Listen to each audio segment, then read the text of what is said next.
I saw on the news that they had this, they were doing drive-through testing in South Korea for people, and that was a better way to keep infection control under control. So why not do the same thing with confessions?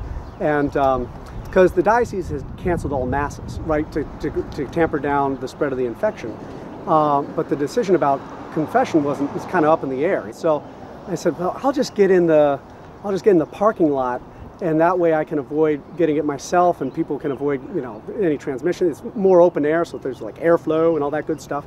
And then we always keep that 6-foot distance, and I keep them in their cars. I say, you got to stay in your cars because I don't want groups to form, you know what I mean? And there could be a transmission there. So it's a weird thing where you got to think about the spiritual and the physical at the same time.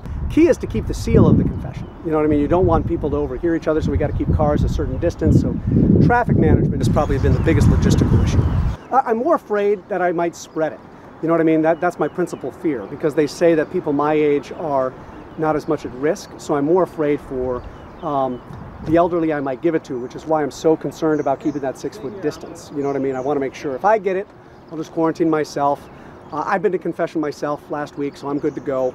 But we're not able to celebrate the Mass publicly. So we're still celebrating the Mass for people, just not able to celebrate it with people in terms of them being physically present, which is, for a Catholic, because we're such an incarnational religion, not being able to be physically present is just brutal.